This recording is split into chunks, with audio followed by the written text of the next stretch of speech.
Hey, hello and good morning, everybody. Hi, this is me, Darius Anucauskas from Easy Markets, and today is Tuesday. So, Tuesday, it's not a very regular Tuesday, I would say.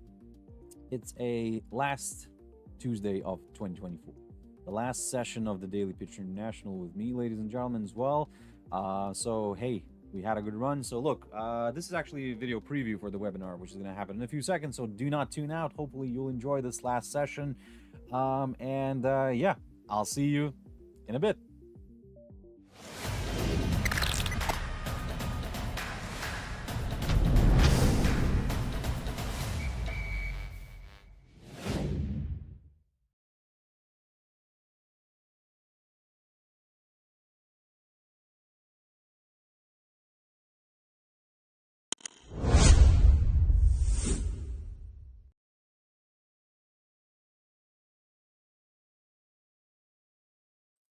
All right, okay. Hello and good morning, everybody. Hi, this is me, Darius Anucauskas from Easy Markets, and this is the last Daily Pitcher International with me.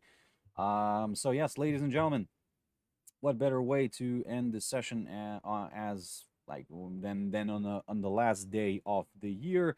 Look, we're gonna talk markets. We'll see how the year looked, what we had, what happened, how the markets are ending the year. Yeah, but before we jump into the charts, let's quickly have a read through our risk disclaimer for the last time. So, the content we produce does not constitute investment advice or investment recommendation and should not be considered as such. This material should not be taken as an invitation to acquire any financial instrument or product. I'll give you a few seconds to read the rest, and I'm not going to disappear anywhere. I'm just going to finish off a few things here and there. First of all, good morning in the chat room. Good morning, everyone, as usual. Yep. Also, just before we jump into the charts, just a quick mentioning of our Easy Markets website, which you can always check out for more information about us. If you have any questions, reach out to us. We'll be more than happy to assist. So, now then, ladies and gentlemen, let's have a look. What's happening with Nikkei? There we go. We fell back below the 40,000 zone.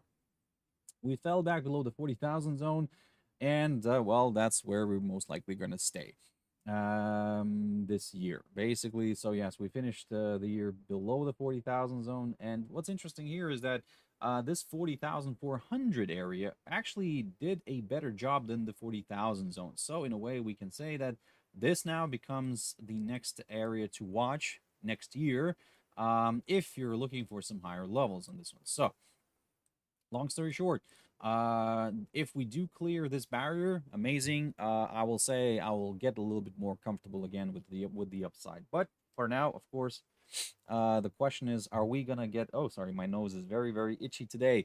And the question is, are we gonna get a move lower here? Well, even if we do, I'm not gonna get very excited with the downside unless we start falling below the 37,860 zone. I do understand a lot of territory to miss out on, but here I have my EMAs. I mean, you can play the EMA game if you wish. So if we do fall below the 45-day EMA, the next target is the 100, and then if the 100 gets broken, then it's 200, and so on and so on. So you can play that game, but again, don't get way too carried away. I mean, it's a little bit risky still.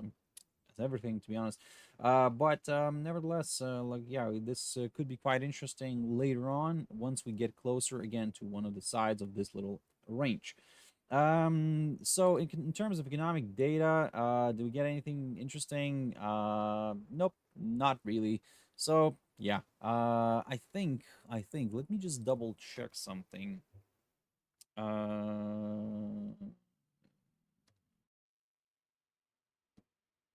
Just a second. I want to check where, where is what. Let me just have a look at this website. This is what I want to show you because today is the 31st. 31st. So let's see. Yes, Tokyo. It's already 4 p.m. So in the evening. So Auckland, New Zealand is getting closer to New Year already. Yep. Interesting. So yes, they're already getting closer to New Year. So only about 4 hours to go. Yep, 4 hours. Oh, not full, even 4 hours to go for New Zealand to hit New Year. Look, I'll jump into New Zealand dollar in a bit, but when I'll jump into the forex. But first, China 50. This is beautiful so far. The Fibonacci's here are doing a job. It's working. The levels are working here, so I'm happy with this.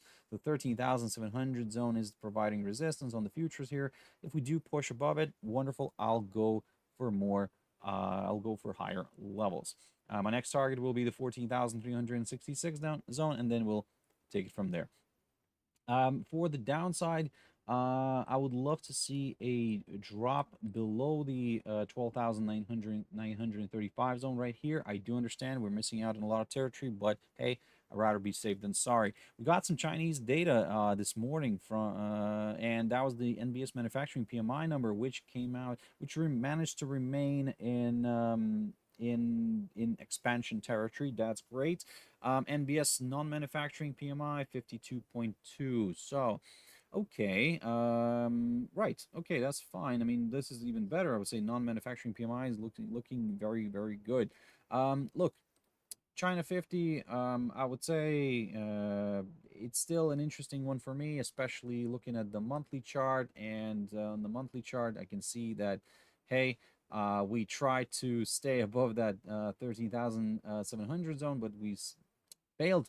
However, I'm not giving up on this one because this still on the monthly chart looks quite nice, actually. The 45-day EMA, we remain above it. So in a way, this could be seen still as a positive sign. But let's face it. For now, we need to kind of play the waiting game. I think that China is also waiting for the new developments that are going to happen at the end of January. So yes, stay tuned. We'll see what's going to happen and how the market will react there.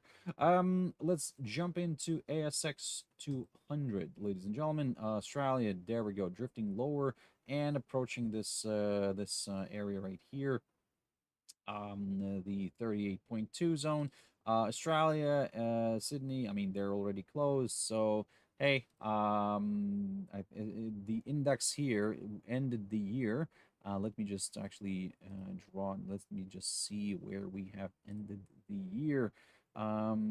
This is August. Where is that? January. There we go. 2024. January, 2nd of January. That's when the market opened up. Yep. So yes, this is exactly the line here, 7,567. This is where we started. So basically, we have ended the year with a little bit above 7.5% gain. We could have done 12 and a half, almost 13, but yeah, okay, we declined after that. But look, that's fine. That's okay. It's gonna be a new year. Let's see what's gonna happen there. But overall, looking at the ASX 200, I mean, looking at only this, you can probably say that, you know what, there is potential for a bit of retracement because this is what's forming here. Maybe we'll retrace back up a little bit, but if it, let's say, it struggles to push back above the 8,300 zone somewhere, maybe it's going to form a right shoulder. And if that's the case, you know you know the drill. It could be a head and shoulders pattern later on. But again, not rushing into things for now. Oh, excuse me. For now, just observing the price action. And yes, I mean, this could turn ugly very quickly, especially right now. But again, there is a little bit of hope that you know, the bulls may or we might see some bullish activity in January. Dow Jones Industrial Average. Let's have a look at how we are ending this year. And there we go. Yes. So today, of course, New Year's Eve, we will probably get a shorter. Let me just double check. No, it's gonna be a full day. Yeah, it's gonna be a full day. In United Kingdom, it's gonna be a shorter day. Like shorter trading day. Australia, I mean, closed earlier. Yes, and some other exchanges are not gonna be working at all. Like for example, DAX. That's okay. So yes, US is going to have a full trading day, so let's see how that's going to play out. Look, for now, what I'm seeing here is some negativity kicking in. Yesterday, the indices closed in negative territory, declined, as you can see yourselves here, and we fell below the 100-day EMA, and we fell below that 43,000 zone. I will stick to my rule, and I will stick to my game that basically, if we do fall and we stay below that 43,000, below that 100-day EMA, I'm going to consider a bit of a larger correction back down here. I'm going to be very careful with that idea, of course, because again, we could see a hold up near the 38.2. But if that gets cleared, I mean, don't get me wrong, this upside line is becoming the one to watch. Um, S&P 500, similar story. This one is a little bit better. Now the question is, are we going to get a breakout here through this upside line because we already kind of almost reached that? Or is it time for a bit of a retracement back up again? So ideally, I would love to see a rebound back up. Ideally. However, the market doesn't always do what I like it to do, so that's why I'm gonna take it simple, easy. I'm gonna wait to see if we're gonna push back up, if we're gonna push back above the 45-day EMA here, shown as the red line. If we can do that, amazing. More buyers here could join in. On the break of this upside line, we're aiming then for the 100-day EMA and this 5,876 territory right there. So long story short, for now, I'm leaning towards this idea of the rebound. However, like I said, the game will change for me if we start seeing a break of this upside support line. So keep that in mind. In general, the S&P 500. So from the beginning of this year, let me just have a look. From the beginning of this year, if we end the year somewhere slightly above this upside line, somewhere near it, then we've done the 23% ish, roughly. Okay, that's a good result in a way, I would say. We could have done 26 or almost 27, but that's okay. 23 as well, not bad. Nasdaq, looking at Nasdaq, yes, again, I talked about this yesterday. So Nasdaq is also retracing, or had already retraced. We're near this upside line, near the 45-day EMA. So hey, let's see if we can rebound here. If we can do that, amazing. I would consider a move towards that 22,150 zone. On a break of this upside line, on a break of the 45-day EMA, yes, of course, I will consider a move lower. Oh, Tabish, hey, good morning. Thank you very much for tuning in to this last session of the Daily Pitch International with me, that is Anucauskas. Kind of, it's now becoming like I didn't actually mean to say my name and my surname right now because actually it's just the way my brain is now picking up saying Daily Pitch International with Darius Anucauskas. So that's interesting. That's very it's interesting how psychology works sometimes. But yeah, didn't mean to say my name and my surname, to be honest.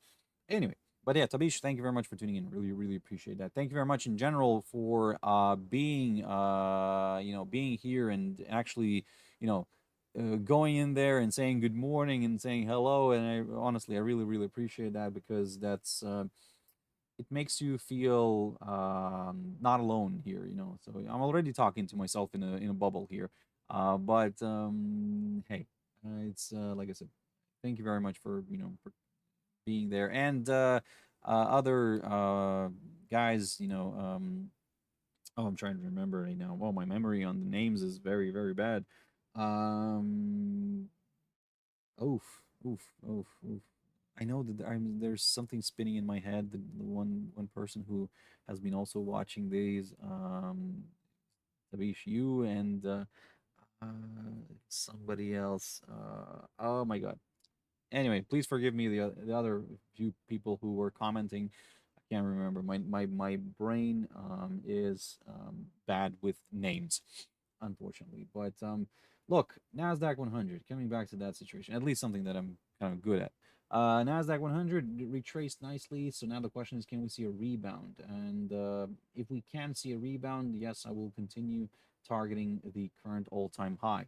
If we break the upside line and we fall below the 45-day EMA, my next target is the 21,000 zone and this 23.6% on the Fibonacci retracement, which is, by the way, drawn from the opening price. And this is what I try to do here, not from the lows or anything like that. No, from the opening price of this year. So I just wanted to see if we can retrace that 23.6. We kind of already did that, almost. But now I want to see if this is going to carry any significance or not. Overall, looking at the how much we've earned this year. From the peak, it was around 30%. Now we've dropped back to 25-ish, a little bit above 25%. So still a good gain. a good gain, yes. Let's see where we're gonna end today, because yes, for now, I mean, the U.S. is still waking up. Right now, New York is 2 o'clock. They're still sleeping. So yeah, we'll see.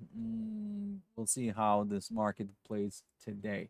Let's jump into the German index DAX. The year has ended for the German index, and we have ended the year with a we ended, first of all, we ended near that psychological 20,000 zone, and we ended the year with an 18% gain. So now, what to expect next? Well, again, there is, of course, a possibility for another push higher next year, especially maybe in January. But first, I think let's see if we can take this 45-day EMA together with that 19,800 zone. If that provides good support, a little bit of a rebound here could be possible. For the downside, for further declines, I need to get very bearish on this one. I need to see a break of this upside line, and then we could go from there. The FTSE 100, let's have a look where we're gonna end. I mean, where we ended the year. So yes, we have ended the year here. So the FTSE was not a very good performer this year, and yes, we've gained only around not a full 5%, not a full 5%. So I think that this is okay. Kind of, if you've invested into this one, you've kind of managed to beat inflation, but yeah, still not the best performer. Let's before I jump into the US dollar, I just wanted to pick up on a few companies in the US, Nvidia, which had a spectacular year this year. I mean, look at this. Look at this. I mean, everybody was talking about Nvidia. Okay, first of all, this price here is after the, of course, after the stock split. But yeah, I mean, let me just see where we've started off the year, 2nd of January. So, okay, not this thickness. Nope. This, there we go. So this is the 2nd of January. This is where we started off. And let me just double check. Yep, this is where we started off. So, okay, we had a different price at the start. Tavish, very much thank you for the kind of words. Really, really appreciate that. Honestly, thank you. Thank you a lot. Honestly, that it does mean a lot. Um, I don't want to sound cheesy or anything like that, but no, it does mean a lot. Thank you. So coming back to the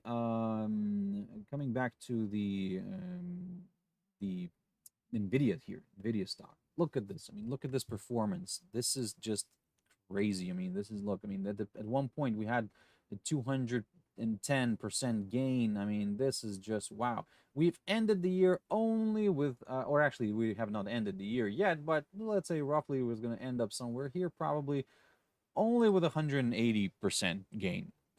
I mean, like, wow. I mean, this is just like I said, it was a spectacular year for Nvidia. There's no doubt about it. Another stock that I really wanted to pick up on here is Tesla.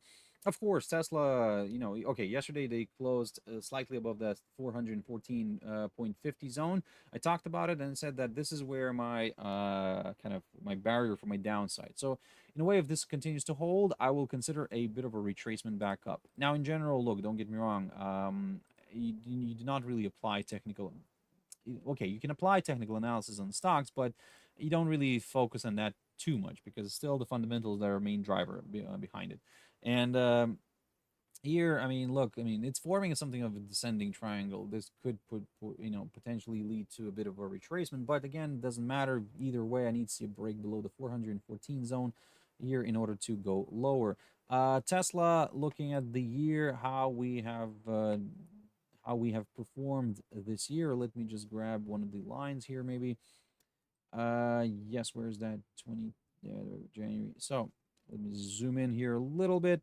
So November, December, 22nd of January. There we go. 2nd of January. Is this the one? No, that's the 3rd. This is no wait. This is the one. Yep. Yep. That's 2nd of January. So basically, we have performed quite well, I would say. So again, let's grab the measure here. So we have done 100% at one point of gain for the Tesla. But now, if let's say Tesla ends the year somewhere near this 414 zone, then that's around 70% gain. Congratulations to those who were holding Tesla stock. That's a fantastic performance this year. Um, so yeah, I mean, this in terms of Google, let's have a look at what's happening with Google. Google also had a not a bad year, I would say. Let me just measure it straight away with this one. So where's that January? January 2nd. There we go. From January 2nd to this point right now, 36%. Okay, 37-ish. At one point we managed to do 45, but then we declined. So I think it's going to end somewhere below 40%, but still not a bad result. Meta, the Magnificent Seven. So yes, we're looking at that. Meta, did not bad as well, I would say. Did not bad. Let me just double check this. Yep. So from here to here, 67%. Okay, at one point we did 81%. So now we're around 68%. Not bad. Not a bad gain. Congratulations to those who are holding this. Going into next year, I think that we'll have to relook at things. I mean, there are other sectors that could benefit. But certainly, for now, I mean, these companies. I mean, if this is the thing. If you would have known, I mean, that would be great and stuff like that. So sometimes you don't know these things, and hey, it's always a gamble a little bit. So for now, what I'm gonna look at here, of course, I'm gonna be tech stocks. Yes, Tesla in general is an interesting stock still. But I think that I will start looking at something else, maybe like oil or something like that. But it's not that advised. Don't get me wrong. I might be wrong, but eventually the downfall in oil it will have to end. I think that there could be some more downside to come, but eventually it should end as well. I don't know if this is going to be the year or is it going to be next year, so we'll have to just wait and see. Let's jump into the last index here. The US dollar index had a bit of a volatile day yesterday. Boom, boom. There we go, up and down. Struggled with the 108 zone and pushed back below it. So for me, it's interesting to see if we're going to stay at the end of the day today, below the 108 or above. So yes, I mean, at the moment, I'm still cautiously bullish, but I need that confirmation break above the 108 zone. Let's jump into gold. Gold is, yeah, I mean, I think this is how the year is gonna end. We're gonna be oscillating around the EMAs here, particularly at this point, the 100-day EMA. And yes, the question is what's gonna happen next. Certainly, it's unclear. Now, and in the short run, I would say I would love to see a push above the 2,646 zone right there. If we can get that move, I will go higher because at the same time we will be placed above all my EMAs. In terms of the downside, a drop below the 2,583 zone is the next area that I am watching. So this is if we get a clearance of that, I will aim for the 200-day EMA. Silver, beautiful drop here. 28.75 zone right there. This is we're approaching a good area of support, and we already approached that. So in order to go lower, again, a very simple scenario here, a break of that area is needed because a forthcoming lower low will be confirmed. For the upside, a push above the 200-day EMA, that's what I need in order to consider slightly higher levels. Not saying about the, let's say, up and away. No, just slightly higher levels. Palladium, yes, great. The same story. Oh, platinum. Sorry, my voice is going down a little bit. Needing a sip of water. So, okay. I talked about this idea of a falling wedge pattern, but I think that we need to kind of totally scrap that because this is just, I mean, on a weekly, maybe it's working, but look, this could be good, I would say, but I think that at this point, just wait for a push above the 45-day EMA, and then we'll go from there. Jumping into oil. Ooh, looking good, looking interesting, and this is where I was saying I'm going to be very curious to see where we're going to end the year. Are we going to end above the 72 mark, which is basically the thick line here? That's my opening price of this year. Or are we actually going to stay below it? Now, this is very exciting right now, in my opinion. Look, 72 mark. It's something that I'm watching very carefully. So yeah, I would say this way that that if we do push above that 72 zone, great, wonderful, more buyers here could join in. So long story short, long story short, for now, we are observing that 72 mark. Very simple, honestly. I'm really sorry. I'm mumbling here a little bit because I'm really excited because it made that move higher, and now it's very becoming very close to that 72 zone. And the question is, what's going to happen next? That's and what's going to happen by the end of today, trading day today. That's going to be spectacular. So, jumping into natural gas, let's have a look at this one. Oh, bit of a roller coaster ride. Look at this. We hit the psychological four level. We overshot it as well, and we're now drifting back down. So I would say with this one, if we do continue to trade above the 3.64 zone, I'm going to continue targeting the upside. Period. For the downside, I would like to see here a push below this upside line. So yeah, below this upside line, this is what I would like to see here. If we can get this, amazing, I will go lower. Jumping into sugar very quickly, this one continues to slide. Yes, I think that there is potential for further declines. 18.5 zone is something that I'm watching here very carefully, but in general, I do like this one to the upside at a later stage. Cocoa, wow, what? Talk about volatility. I mean, this is spectacular. Look at this. Boom, boom, to the upside, to the downside, to the upside. Um, okay, look, I mean, beautiful hold up near the 23.6 for now. At this point, whenever you're starting to get something like this, I think that the easier option is to wait for a drop below the 9,800 zone here, and then we'll go from there to the downside. For the upside, a push above the current all-time high near the 12,900 zone could be good. Jumping into soybeans. Soybeans are trying to make their way higher, and they're climbing, and they're staying above the 45-day EMA. That's great. So in a way, the next target for me is the 100-day EMA. And if that gets cleared, amazing, more buyers could join in. Let's jump into the crypto world. Beautiful continuation of the move lower here. That's fine. Look, I'm not saying that I'm getting very bearish here or something. No, but this is the like I said, this is the 92,000 zone is the very nice area of support here, which is kind of with which we are currently flirting. And if that gets cleared, I think that yes, my idea here of aiming further south could be realized.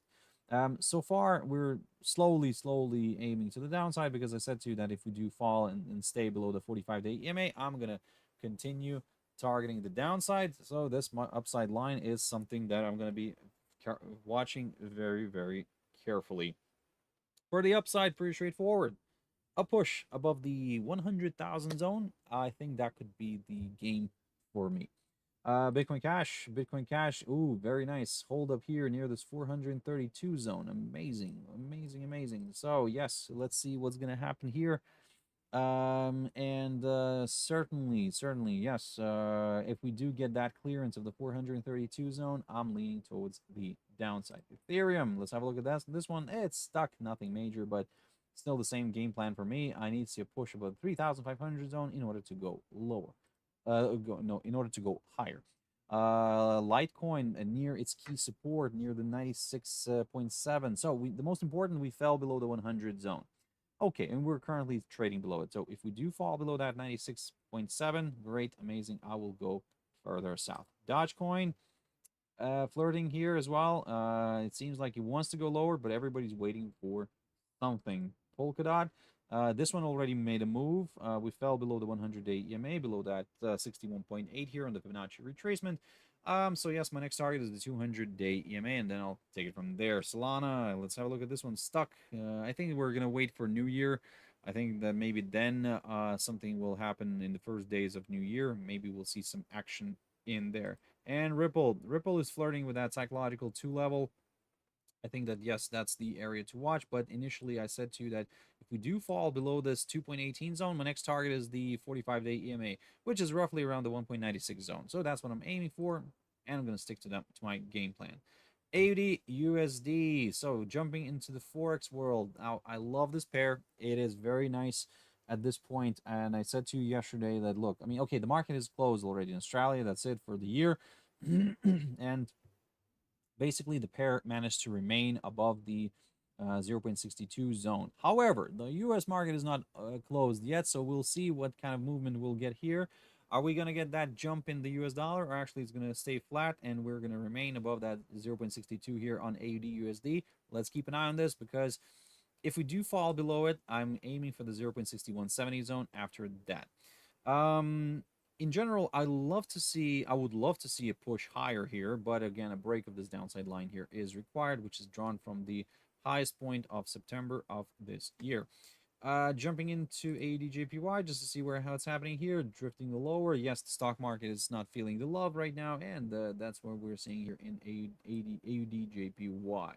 NZD USD, the same story. I love it. I love it. I love it. This is a pair to watch. Honestly, it is looking like a bearish flag, but again, I cannot stress this enough. A confirmation break is required below the 0.5608 zone.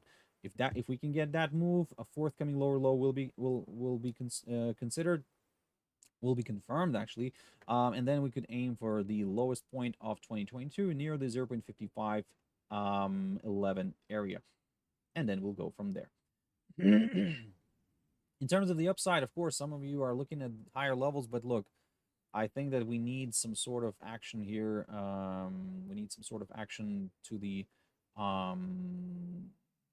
downside before we could a sharp move to the downside before we could consider maybe a move higher.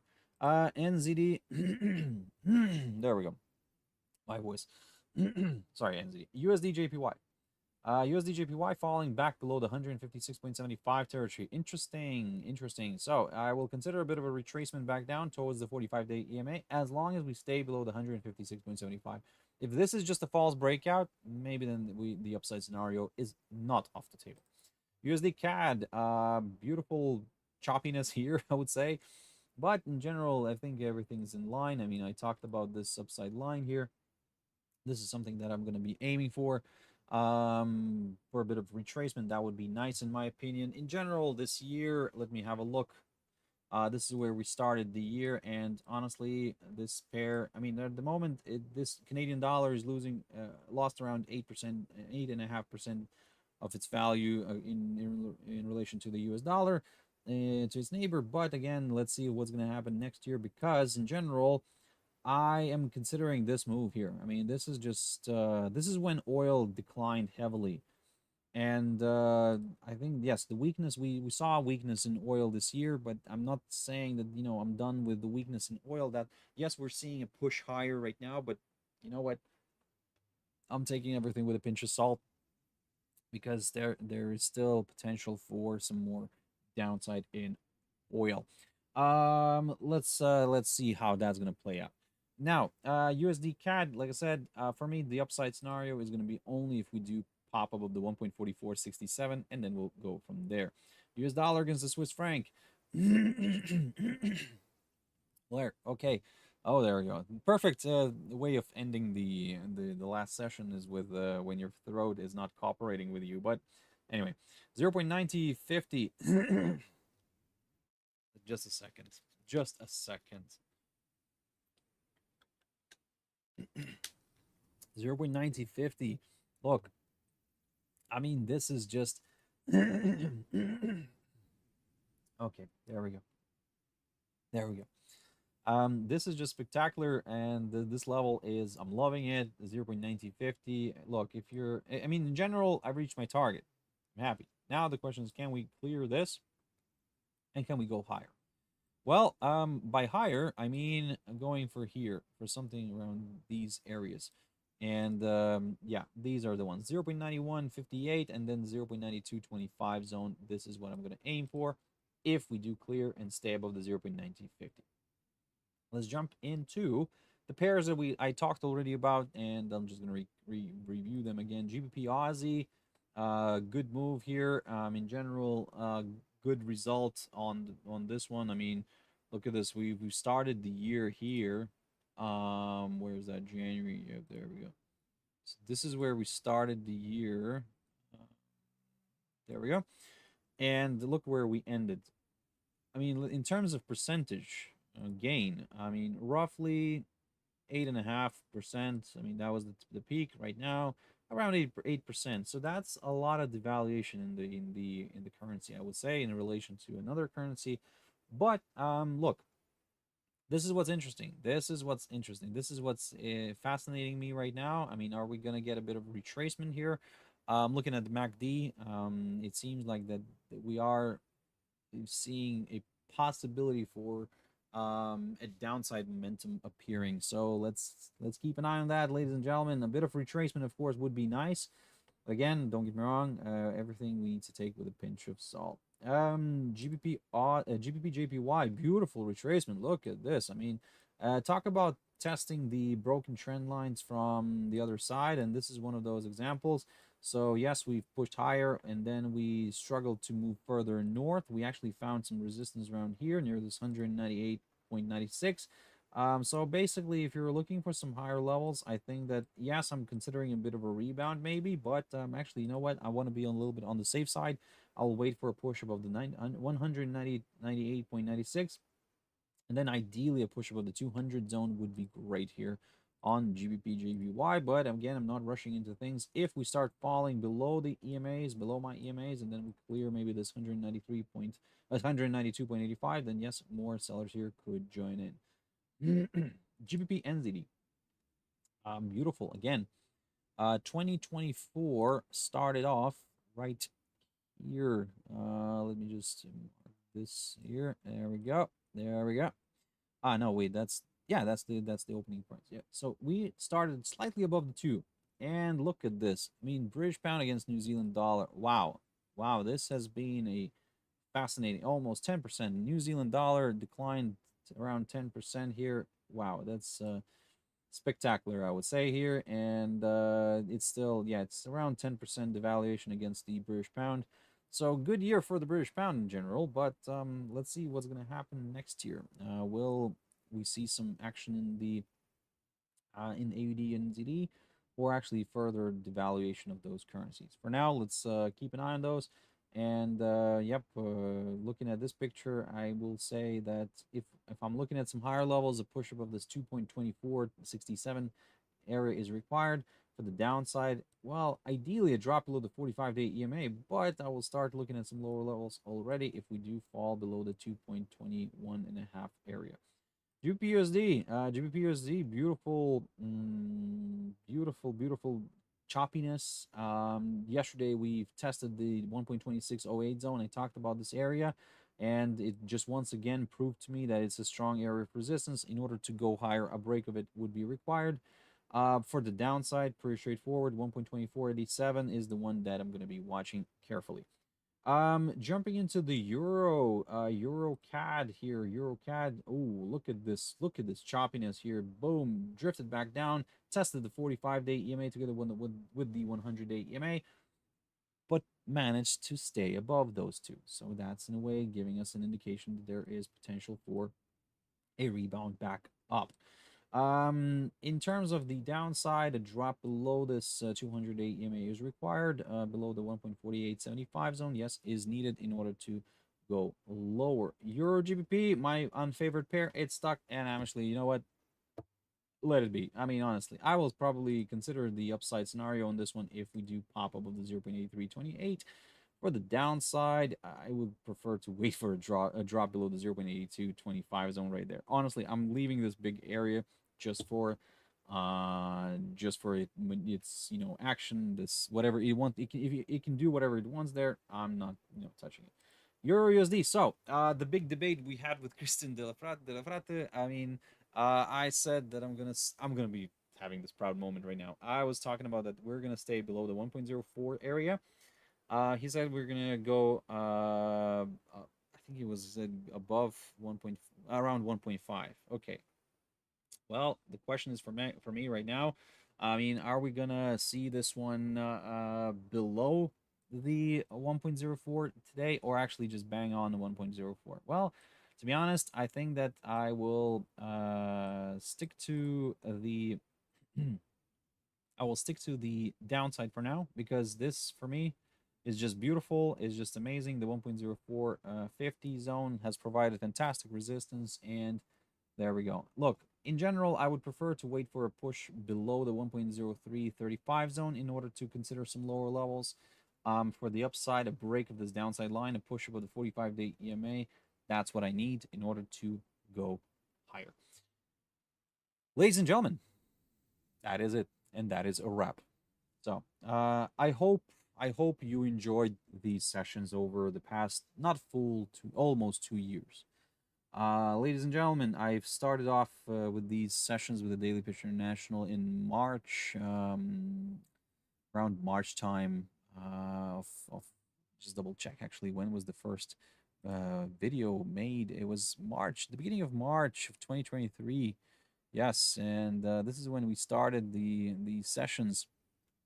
And yeah, look, you can have a look at those, those webinars in the beginning. They're all still on the website, on the website, on the our YouTube channel. But hey, look, we had a good run. Thank you very much, everybody. Like I said, it's not total goodbye.